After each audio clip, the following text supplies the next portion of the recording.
বরিকান্দি যে আজকে খেলার জন্য আর আমার সামনে দেখতে পাচ্ছেন ইমনকে, মানে মেঘনার পারে হচ্ছে ইমনে দাঁড়িয়ে না হলেও 500 পিক তুলছে। আর আমাকে কিন্তু দেখতে পাচ্ছেন আমি কিন্তু একদম খেলার গেটআপে আছি, মানে শর্ট প্যান্ট এবং জার্সি কিন্তু পরে আছে। অন্যদিকে আপনারা ইমনকে দেখতে পাচ্ছেন, ইমনে কিন্তু একটা প্যান্ট এবং একটা টি শার্ট কিন্তু পরে আছে, মানে হ্যাঁ শুধু আইছে এখানে পিক তোলার জন্যই। আর আমরা কিন্তু বরিকান্দি আসি বরিকান্দির সাথে খেলার জন্য।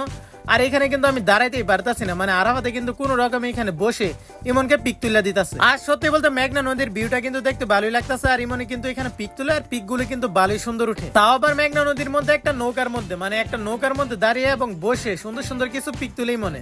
আর আমাকে সেখানে দেখতেছেন যে জ্ঞান দিতেছে, মানে তুমি ভিডিও করো কেন। আর আমি যদি ভিডিও না করি তাহলে তো আপনাদেরকে দেখাতে পারবো না। দেখুন ইমনের পিক গুলো, মানে আরাফাতের মোবাইল দিয়ে কিন্তু তুলছে, ভালোই সুন্দর পিক গুলো উঠে। আর এখানে তো পিকটা সুন্দরই উঠে। আর কিছুক্ষণ পরেই কিন্তু ইমনের ফেসবুক প্রোফাইলের মধ্যে দেখবেন যে এখানে যে পিক গুলো তুলছে ওই পিক থেকে একটা পিক হচ্ছে প্রোফাইল দিয়ে ফেলবে। আর যদি ইমনের কাছে এই পিকটা বেশি সুন্দর লাগে তাহলে তো আপনারা টিকটক, ফেসবুক, ইনস্টাগ্রাম মানে সব জায়গার মধ্যে প্রোফাইল ফটো এই পিকটা দেখবেন।